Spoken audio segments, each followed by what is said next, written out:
All right. Welcome back, folks. This is day 4 and the final day of our lunch break series on forest insects. I'm Patrick Schultz here with you again. Quick logistics before I hand it back over to Glenn again. Please make sure that your chat box is set to everybody, and also check out this website for the recordings afterwards. I should have the final recording up today, just shortly after we finish. And as I mentioned before, these will be available basically in perpetuity.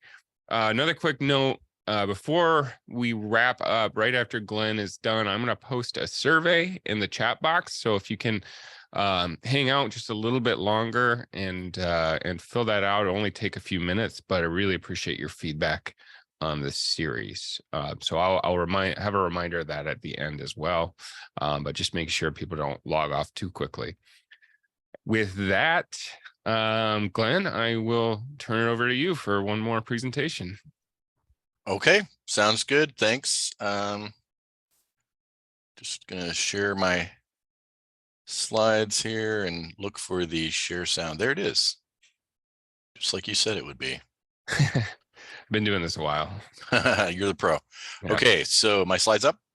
Yes, sir. All right. Welcome back, everybody who was here for the first 3 or one of the first 3, or welcome if this is your first one. I'm Glenn Kohler. I'm a forest entomologist with the Washington Department of Natural Resources.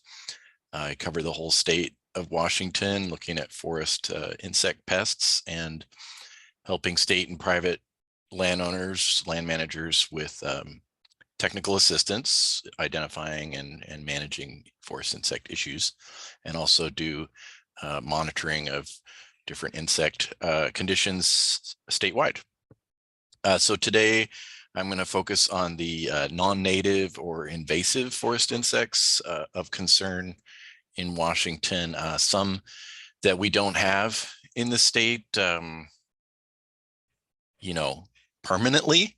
They may be occasionally introduced, but are trapped, monitored, found, and then eradicated. And that's how the process should work to keep them out of Washington. In some cases, like with this Balsam woolly adelgid on the right, which is an aphid-like sucking insect in the family Adelgidae. They're these little cotton balls. In each one of those is a small sucking insect, and maybe females laying eggs in there, and you can see they're pretty prolific in reproducing. And that one is from Europe originally, and is one of the cases where you have a non-native insect that got away from us, was really hard to detect, obviously very tiny, and didn't get noticed until trees started dying from this. And at that point, the cat's out of the bag. And Balsam woolly adelgid is just one example of an insect that's now part of our forest ecosystem, and it's pretty much everywhere in Washington. And we have the emerald ash borer, which is kind of unfortunately on Washington's doorstep as we speak. A recent detection last year in Oregon. And the spongy moth, the moth formerly known as gypsy moth, has been introduced into Washington almost every year. And so I'll talk a little bit about these 3 and others today. So why are these invasive insects an issue? You might be more familiar with invasive weeds or diseases. It's essentially a similar problem.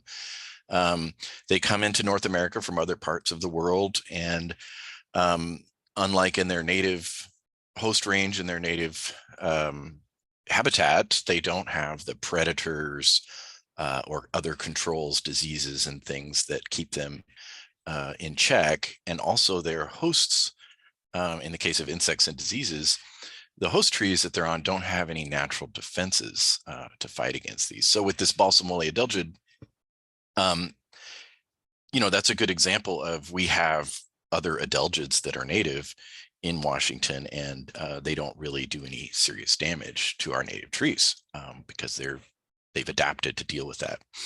The pathways, how do they get in? The usual suspects through global trade. There's an increase in that. Obviously, over the last couple centuries, that just keeps going up, and it's very hard to regulate and catch everything that comes through with inspections. Most of that's accidental introductions, but then you have some nefarious things like you might have solid wood packing material that, yesterday I talked about the wood borers, that the larvae can be in the wood in a bunch of pallets on a ship. And some of that stuff gets labeled as, it's been chemically treated. Well, maybe it label's cheaper. So we'll just put the label on and not actually do the chemical treatment. And then you actually get, there's one example of an intentional introduction, and that's this Etienne Trouvelot, if I'm saying that right. This guy, he's kind of famous with Washington Department of Agriculture, who does the monitoring and eradication of spongy moth. His portrait is up in a lot of their offices. That's why I put it on here. He was a silk moth breeder, and he was interested in bringing in the spongy moth from Europe to as part of that process of making improved silk. And it got away from him, got out in the woods, and he did the right thing. He reported it, but the entomologists at the time, and this is in the 1860s, they didn't really have much interest in taking action on this. And so unfortunately, as a result, that's why we have spongy moth is established. It's all over the East Coast, and it's not going to go away. Okay, so that's the background. These are the ones that we're worried about. On the top there, this is just a short list of some of the major ones that get monitored regularly in Washington. Sudden oak death, not an insect, but a disease that gets detected in nurseries. Sometimes it's like a water mold, also detected in waterways. But fortunately, we haven't had that detected in a forest setting yet in Washington, but monitoring that. Spongy moth, I mentioned, and emerald ash borer, of course. In addition to balsam woolly adelgid, in our forests, we have white pine blister rust in the five needle pines, like western white pine and white bark pine, and the large case bearer, which in western larch is really just an issue in eastern Washington. But those three are really part of our ecosystem, forest ecosystem now, unfortunately. So I'll start with these wood borers that I've already kind of talked about. Emerald ash borer. There's also the Asian longhorn beetle. These are in two families that I talked about yesterday we have a lot of native buprestids and cerambycids that look very much like these, that are basically harmless and getting in dead and dying trees. But these two are examples of real tree killers, much more aggressive than in their native habitat. And so they're getting in through wood packing material, as I mentioned, nursery plants and firewood, obviously not being transported overseas, but once these are introduced into the United States, then it can move around from state to state in those kind of pathways. So it's really important to, with the firewood, buy it where you burn it, that concept, and not transport it long distance. The Asian longhorn beetle is a real threat to, on the East Coast. It's been in maple trees and other hardwoods. And I'll talk more in detail about emerald ash borer. There's another related to the Asian longhorn beetle is the citrus longhorn beetle. And both of these have actually been detected in Washington near warehouses, coming in shipments. And fortunately, people working in those warehouses reported these because they looked so unusual. And so that's really important to have your eyes out there noticing these odd things and reporting them, because that early detection allowed, they don't spread that fast, allowed surveys to be done around those warehouses and tree removal. And fortunately, that worked. And so we don't have Asian longhorn beetle out in our forests. So that's just more pictures of the same, but also wanted to throw in here a couple things. Like if you do see something that looks like these, even if it's one of these natives that look very similar to the untrained eye, there's nothing, no loss in reporting that. Grab a specimen if you can. And there's a website there, the Washington Invasive Species Council, where you can report what you've seen out there. And maybe you can contribute to an early detection and a kind of a more rapid response. And that's how it went down with emerald ash borer in Oregon. Fortunately, was reported early. Okay, so this is emerald ash borer. The hosts, as the name implies, are only ash trees. So the Fraxinus genus. So this doesn't include the mountain ash. It's in a different genus. And so that's going to be, unfortunately, not just our, a lot of urban trees, shade trees are ash, but also the native Oregon ash that is really important in a lot of riparian areas in Washington are at threat here. And this little insect, it bores under the bark like a bark beetle, but makes these serpentine galleries that just wind back and forth. And it might take a few years and you get some crown and branch dieback, but that tree is eventually going to die. And these kinds of insects are really difficult to eradicate or get rid of a population. So with the spongy moth, you're talking about caterpillars chewing on leaves, and you can spray from a helicopter and kill or completely almost reduce the population to the point where it's not going to spread anymore. Whereas these beetles are tucked in under the bark, really well protected. The only way to get them with insecticides is to inject that into individual trees. And of course, you're not going to be doing that everywhere. And so it's been the first detection in Michigan in 2002. It's now in 35 states, and that includes Oregon, unfortunately. First detected last year in June, but only about 30 miles from Washington. And so that was a elementary school parking lot, a few smaller trees, ash trees in there. And of course, those were removed. But it's not really known where those beetles have gone from there. They can fly, of course. And so we're hopeful that might be the last of it there, but it seems to be, since you can't eradicate it, it just seems to be slowly marching across the country more relentlessly. And this is going to cost a lot of money, primarily in that urban forest tree removal process. You can see the number there so far in the US for ash removal. We do have response plans in place for Washington through our urban and community forestry program has a forest pest readiness playbook.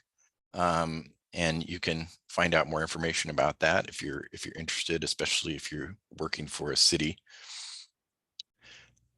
So the first line of defense here is, of course, the detection, and you can see that the adults are really distinctive, metallic green, but they're rather small, and so they're not easy to see. But these tree crown symptoms, if you're good at identifying ash, that could be a sign of other things damaging a tree like drought. But on closer inspection, you might see these D-shaped exit holes, and you can see how small they are. Traps, unfortunately, aren't a really good way of detecting new infestations. And I mentioned, again here, difficult to eradicate. And so in a lot of these other areas, it's more about slowing the spread. So what can we do? Preparing for this thing is tree surveys, of course, really good to get ahead of it. And then removing those trees to get beetles out of the area. But you can see what a real serious impact that would be on a street that had a lot of mature ash overstory in a neighborhood. Can be pretty traumatic. Systemic insecticides can protect those high value trees, and there is work being done with conserving the seed bank of ash in the Pacific Northwest. A lot of field collections being done as we speak to kind of preserve the genetic of the native ash species out in case at a time when we can replant some areas. The one good thing about emerald ash borer is once it's moved through a stand and killed most of the mature ash, it doesn't like the smaller reproduction trees. So if any ash are coming in from seed or planted, it's not likely to come back into that area until, of course, the ash matures. So it's, if we don't get rid of the beetles, it may be inevitable to return, but you can still have, a chance to restart. And the biological control agents, so those would be predators and parasites that kill the beetles. That's being researched, but not anything super promising yet that's ready for use in the field. And this trap tree, you can see this guy girdling an ash tree here. That's a method for not only monitoring where it might be, but also getting rid of some of the beetles. They're attracted to dead and dying ash trees like other wood borers. And so you kill a couple ash in an area and then come back and check them regularly to see if these beetles have gone in there. And then, of course, they get removed later. Okay, so the spongy moth, this again was formerly called gypsy moth. They changed the common name so that it was not offensive to that group of people. I keep thinking of like SpongeBob, but it's actually a name in French. They call it spongy moth originally in French, and it has something to do, I think, with the egg masses that they make. I'll show a picture of those in a minute. And but you can see this is what it's like in New Jersey, Pennsylvania, 20 states in the east, and almost into the Midwest, and in a couple provinces in Canada. Very serious defoliation, and you can see these caterpillars. You thought tent caterpillar around Washington was bad when we have tent caterpillar outbreaks and they're crawling everywhere. This is really something we do not want to get away in Washington, and these are the 20 states. Sorry, Canada, I don't have data for that. So that's where it's at. Now you can tell how easy it would be for these caterpillars, especially when they attach their egg masses to any object, not just trees. Anybody moving a trailer or an RV or a boat from those infested states out to the West Coast could be carrying egg masses. And that's how we get these regular introductions from the East Coast. And it's a real human health concern. We have a couple native caterpillars that are similar to these, like the Douglas fir tussock moth, and they have these hairs that are really irritating. They're almost like microscopic fish hooks with a little barb on the end, and they get lodged in your skin and can cause rashes. And you can see, it's not just if you're playing with caterpillars or some kid picking up caterpillars, but you can see all of these caterpillars, as they grow, they're shedding their skins, and the hairs are on those skins. And you can just imagine when the wind gets blowing and they're trying to get in people's houses. So it's a real issue. So it's not just the trees that are of concern.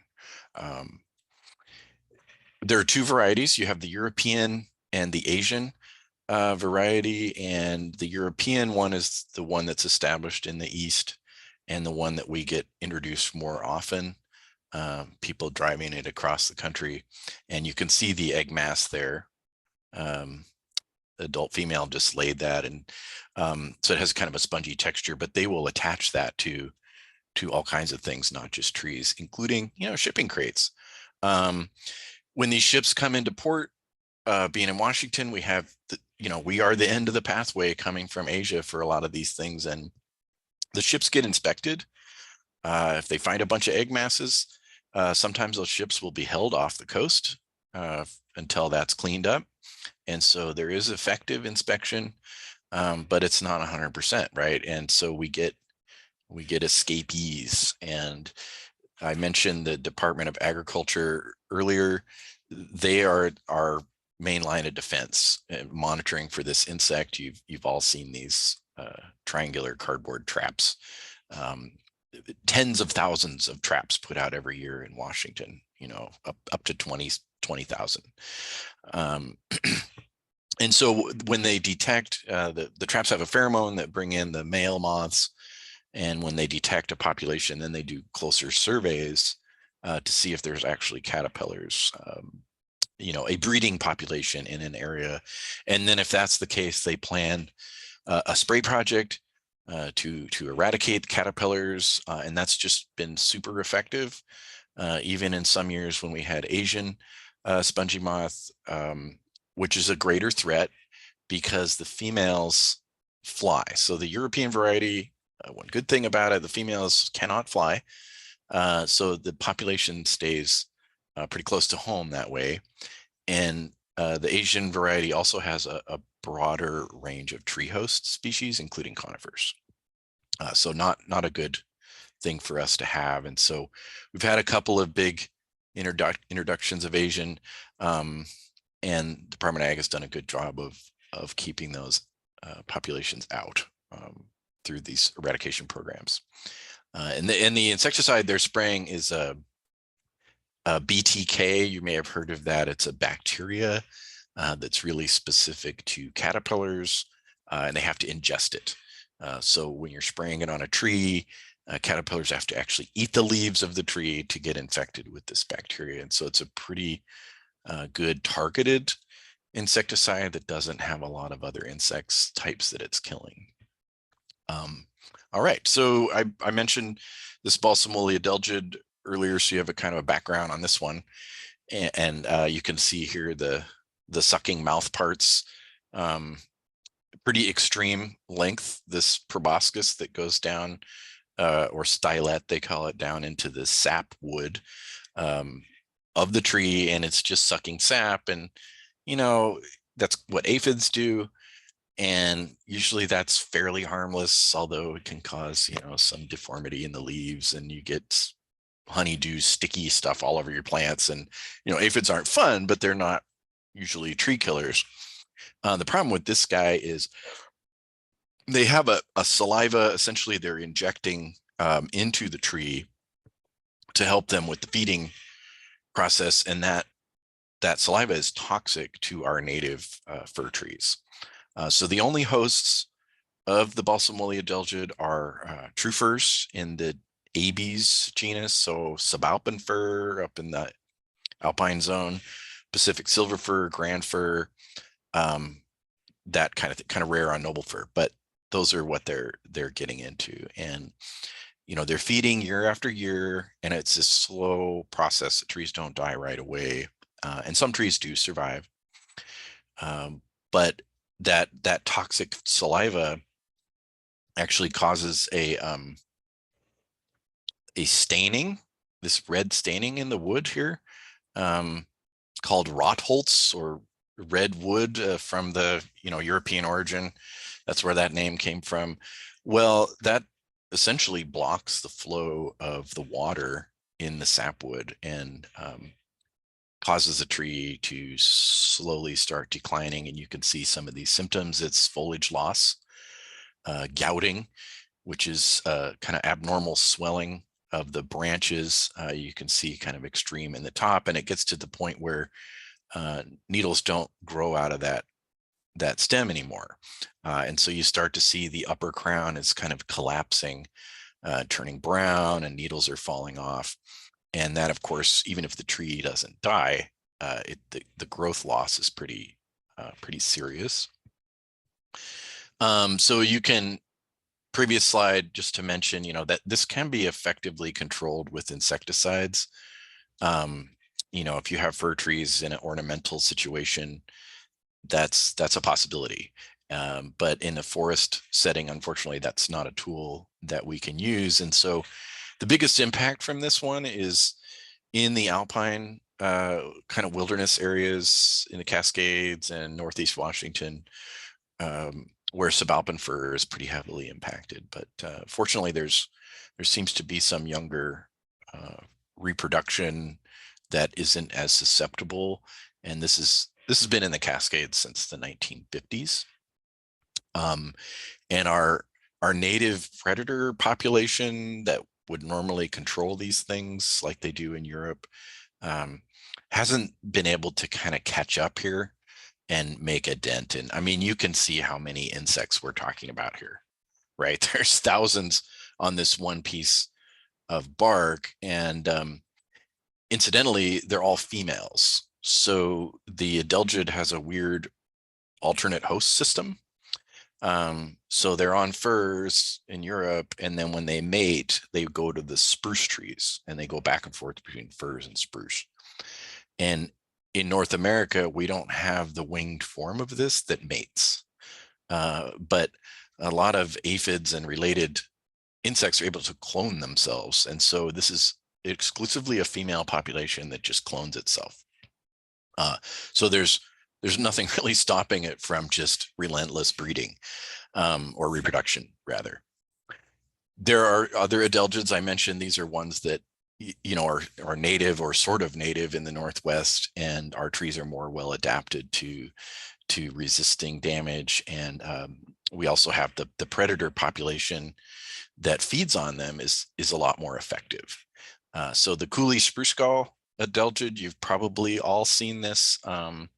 If you're looking at Douglas fir, sometimes you get this, looks like a little bit of snowflakes on the Doug fir needles, and that's, you can actually see the masses of little tiny eggs inside of these. So they're little nests, basically. There's an insect and eggs in there at certain times of year. And then this one being native, it goes from the Douglas fir to a spruce, and on Sitka spruce, you can see these cone-like galls at the end of branch tips. They're super common in Sitka spruce on the coastal areas. So pretty harmless, native, doing what it should be, and the predators are keeping it in check. The hemlock woolly adelgid, on the other hand, this is on the East Coast, a more recent introduction from Asia, has been devastating the eastern hemlocks. And the variety that we have out here in the West is the same species, but genetic research has shown that it was probably introduced into the Northwest over 10,000 years ago. It may have migrated here over the Bering Strait when it was kind of a land bridge. So that's a really kind of a cool real world case of evolutionary, the trees adapting to deal with it over those 10,000 plus years, and predators adapting to attack it. So it only really is an issue on offsite ornamental hemlocks out here. And of course, I got to throw this in because people are always asking about this quote unquote murder hornet. I know you've heard of it, and it's now called the northern giant hornet. And some, it's not really a forest pest, although, keep in mind that it's out in the woods. It makes nests in rotting trees. You can see one of these little monsters flying out of the base of a rotten hardwood tree. So it's out there. It would impact the forest ecosystem. It kills bees. It's one of its favorite prey items. It's pretty violent, tearing them apart, honeybee colonies. So just a horrible, horrible pest. And of course, if you get stung by one of these, that you're not going to be necessarily murdered. But I've heard extreme pain. And if you were allergic, that would be bad. Anyway, so they could impact forest ecosystems. So I just want to throw this in here, and a little bit of good news. Again, Department of Ag, our heroes in the invasive detection eradication world, wearing their spacesuits here. There's a hornet's nest inside the heart rod of this tree, and using a vacuum cleaner and other tools and protecting themselves. The fire extinguisher, I believe, was to keep the hornets from flying out en masse. Anyway, this was the first ever nest eradication in the United States. And so a very cool success there. And they did 3 more nests in 2021, and they've been trapping for this all over in Northwest Washington, and none were detected in 2022, which is excellent news. So a couple more years of trapping before they can call it eradicated, but hopefully that's where we're headed. And I think this is the last one. The spotted lanternfly, I don't, admittedly know a ton about this insect, but it's something that's on the radar right now because it was introduced in Pennsylvania recently. And I'll show you a video if it works, just to give you an idea of what, I mean, you can see from the photo on the bottom right. Those are all individual insects swarming on this tree, and they feed on sap. They're a sucking insect like the adelgids or aphids, but they're obviously much bigger and more colorful and more noticeable. But they're kind of like, stink bugs or seed bugs. They have these drinking straw like sucking mouth parts, and admittedly a really cool looking insect, if you're a bug collector. But if you're looking at something like this and they're sucking sap out of there, you're getting all this honeydew flow that they're excreting, and it starts to grow black sooty mold. And you can imagine what that might do to fruit crops like grapes and apples. These are all hosts. There's a huge list of hosts of this thing, including trees, of course. So this is really bad. And one of its favorite hosts is the tree of heaven, which is a non-native tree. And as I've been learning more about this, I've been really alarmed at how much tree of heaven we have growing around Washington, all over Eastern Washington. There's one across the street from my house. They grow really fast. They make these huge shade trees that so people like them. And then these egg masses. Okay, so here's your spotted lanternfly adult.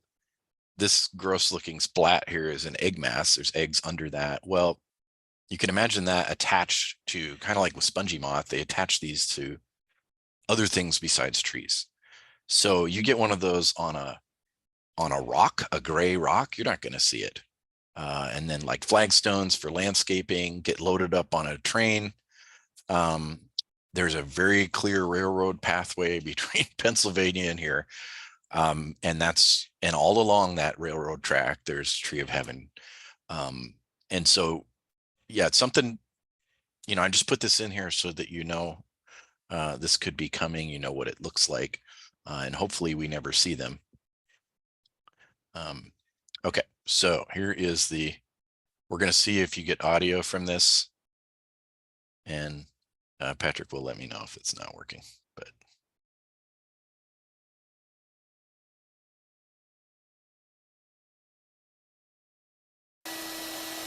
And it's close to 40,000 this year that I've killed.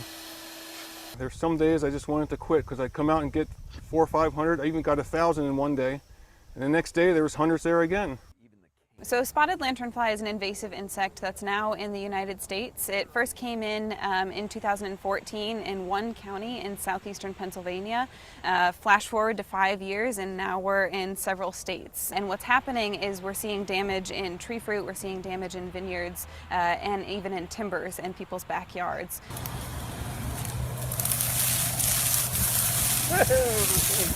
Really, this pest affects a lot of different industries, and we're really struggling to control it. A lot of the vineyards that didn't do a lot of spraying in the beginning are totally gone. It's decimated every single vine in those vineyards. I'm fighting that by spraying, but I realize that that is the potential that could happen here, is we could lose everything. We have these little micro vineyards that we can spend a lot of time and we put a lot of quality into what we're doing, and we're going to lose it if we don't figure out how to get rid of this thing.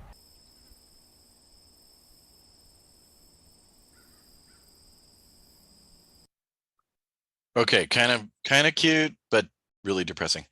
And so that's the end of my slideshow on that wonderful note. I'll also point out that I believe hops could be impacted. So for you wine and beer drinkers, keep that in mind. I'm here for questions. Thanks, Glenn. You're welcome.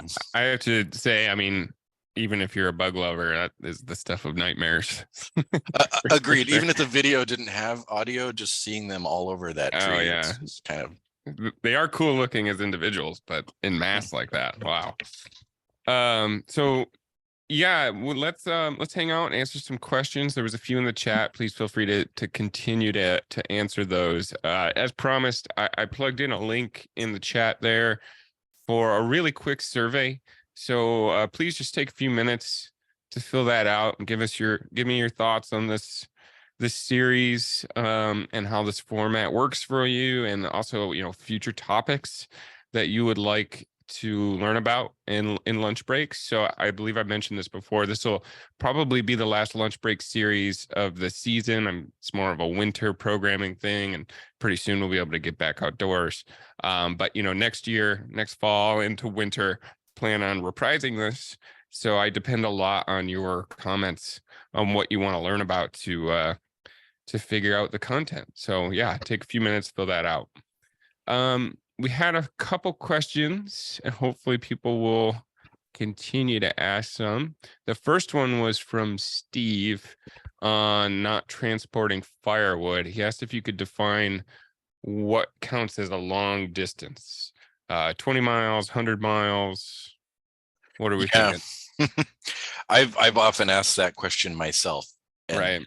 Because I move firewood around to some limited extent, but I used to think, or would tell people, oh, hey, the insects that you find, in northern Idaho are going to be similar to eastern Washington, and western Oregon similar to western Washington. So within that region, but now with this emerald ash borer being right 30 miles off the border of Washington, that I'm kind of throwing that out the window, and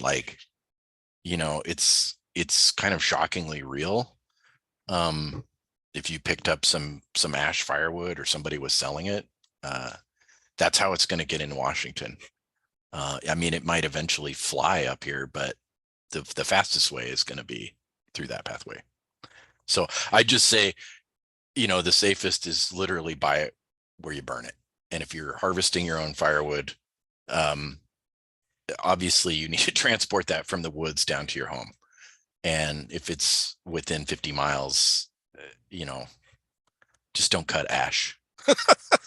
Yeah. It's hard to really give a solid number, but it is because it's not practical to. If you're harvesting your own, it's not practical. Yeah. But if you're buying it, there's no reason to buy firewood and then go on an RV trip across the country. Yeah. I like to say, if you're buying it where you burn it, and if you're doing that, really it is just as closest to where you're burning it, buy it. Yep. But it also, it supports your local small forest owner with their firewood stand. So I really encourage people to do that. And I think there's actually apps out there that tell you, I don't know if it covers Washington, but I know there was an app out there for a while that told you where the nearest firewood was specifically for this purpose. So yeah, and I don't mean to be like Danny Downer or whatever you call him, Debbie Downer. But I think a lot of these firewood suppliers, some are better than others, but they're moving firewood around. Yeah. So it's not a perfect system. Yeah, it's true. I'm just hoping it's all lodgepole pine, because there's nothing in that we're worried about. All right. Well, Joan says, I worked with Boyd Wilson at the DNR. I don't know Boyd Wilson. I knew a Boyd Norton in the early 80s on a white pine blister rust project. Did DNR eventually get some established blister rust resistant seed orchards? So that's an invasive fungus. Yep. Yeah. That's a great question. I just kind of glazed over that one because this was insects, but Dan Omdahl is our pathologist, and Rachel Brooks is another pathologist with DNR, and they're working closely with the Dorina Genetic Resource Center, which is, I'm assuming, the same program that Boyd, I think you said it was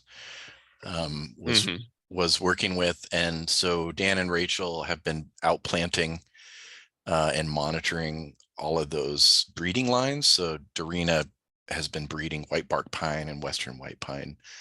In the greenhouse setting, they inoculate it with the rust and find the lines that are showing resistance. And so then they plant those out in the field at I think it's something like 16 or 20 different sites across Washington, and some of them have been around for over a decade.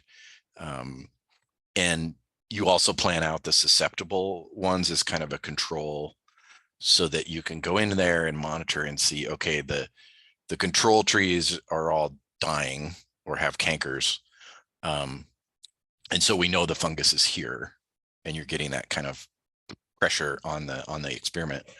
And then you go and look at these resistant lines. And there's definitely, I think second day I mentioned our forest health highlights report is the annual DNR report that pretty much every year we report the status of that project. And there's some data in there that does show it's pretty encouraging that there are some lines that look resistant, but probably not available for purchase at this point.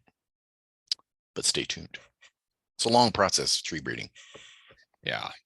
Yeah. And I also threw a link in the chat from the last lunch break series we did on root diseases. And even though white pine blister rust isn't a root disease, I do believe Rachel touched on it, I want to say in maybe day 4, just briefly. So if you're interested in that, you didn't catch that, that link is in there and you can find all the recordings. So Kevin asked, what are the predators of balsam woolly adelgids? Ooh, I love this question because I actually know something about them. I did my graduate school project. I was at Oregon State and collecting predators out here of the hemlock woolly adelgid. And I had to go to like parks and seed orchards and things where the adelgids were actually enough to have predators. And so my study was identifying all these different predators and coming up with ones that would be effective to release back east for biological control of hemlock woolly adelgid. And a lot of what that was based on was work from the 1960s on balsam woolly adelgid in the Cascades of Oregon and Washington. And so they made several collecting trips to Europe where BWA is native and collected. The types of predators are, there's a fungus beetle family called Darodontidae, and the genus is Laricobius. So if you spend time back east, you may have heard of Laricobius as a control of hemlock woolly adelgid. And there's some silver flies, and both that Laricobius and the silver flies, their larvae grow up inside the adelgid nest, or that cotton ball. So the adult literally lays the egg in the host's egg sac, and then that little larvae chews up the eggs in there. And they're actually pretty effective in their native habitat. And so, and they also collected a bunch of other things like ladybug larvae, lady beetle larvae, and released them out here in the 60s. And basically, they just didn't do anything. They kept coming back and resurveying and looking for an impact. And the thinking with balsam woolly adelgid was, you see, I showed you that red wood staining. That damage, by the time the population of adelgids gets high enough that it'll support enough predators, the damage has already been done at that point. Yeah, so I think with hemlock woolly adelgid, it's a little bit more encouraging, the release programs that they're doing now. So maybe in the future have something more effective. Laurel asked, there are she has tip galls, the Cooley spruce adelgid, I think, on a decorative Sitka spruce in her yard adjacent to a Doug fir plantation. She's asking if she should remove the spruce to cut down the likelihood of spreading to the Doug fir.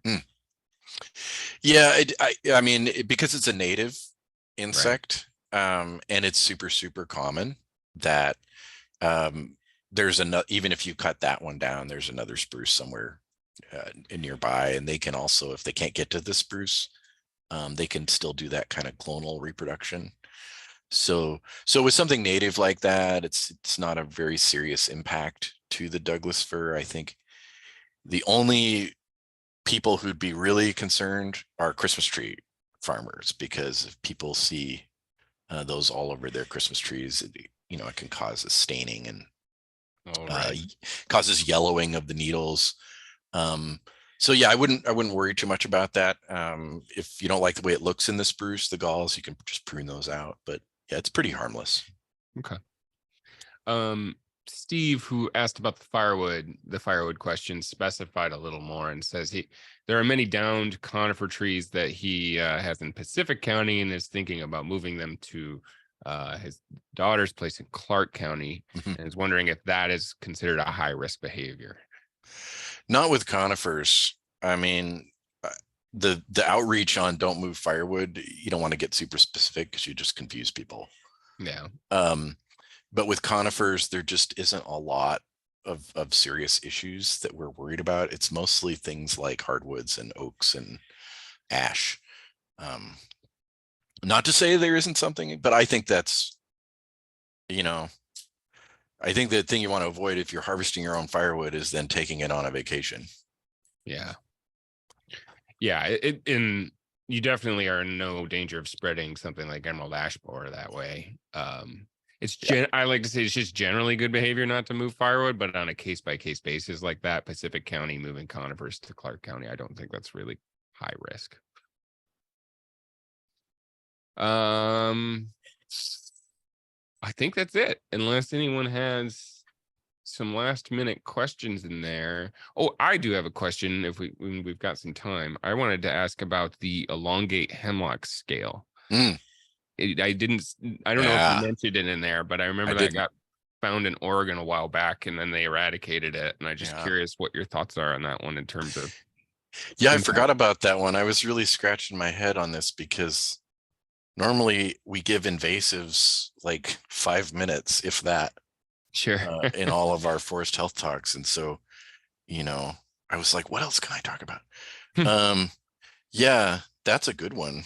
So that's another sucking insect, kind of aphid-like, but in a different group than the adelgids and aphids. The scales, some of them make kind of like a hard covering over their body and lay the eggs in under that. They're pretty tenacious. They're for predators and parasites to get in through that little shell. And the elongate hemlock scale, if I'm saying that common name right, that's a pretty serious pest as well. I mean, it's kind of not quite as bad as hemlock woolly adelgid, but yeah, they found some on Christmas trees they showed up at a Home Depot or something. I'm sorry, I shouldn't say that. They showed up at a, hardware chain. Because I don't know which generic box store hardware. Generic box store. Okay, so these Christmas trees showed up, and it was another case of, some aware citizen noticing that, or employee. I don't know the full story, but Department of Ag jumped on that like you wouldn't believe. And the store cooperated, and they destroyed all the trees, and obviously stopped selling them. But then they tried to trace forward, like to figure out who had bought them, the ones that were sold, right? And where they came from. And so it's a serious business. And if you're reporting these things and you actually find something bad, it's people will act on that, thankfully. And that's super encouraging and a great reason for all the folks listening in this week to keep their eyes peeled now that they are well trained. Yes. And I think that spotter lanternfly, that's a classic one where sure, easy to see and go, uh-oh, I know what that is. Yeah, definitely. Well, I think we'll call it there. You're getting a lot of love in the chat box, a lot of comments. Thanks, guys. Yeah, how easy to understand your talks were, and entertaining too. So great job, and really appreciate you doing this, Glenn. Yeah. Thanks for the opportunity to do a more deep dive. Yeah, and I'm sure Glenn, you don't mind me saying that people can reach out to you on a case by case basis as well. via Yes. email. I'm obviously available too for anything else, any other questions you have. So with that in mind, I hope you guys have a good rest of your day and a good weekend after tomorrow. And thank you all for joining us this week. Yeah, thank you.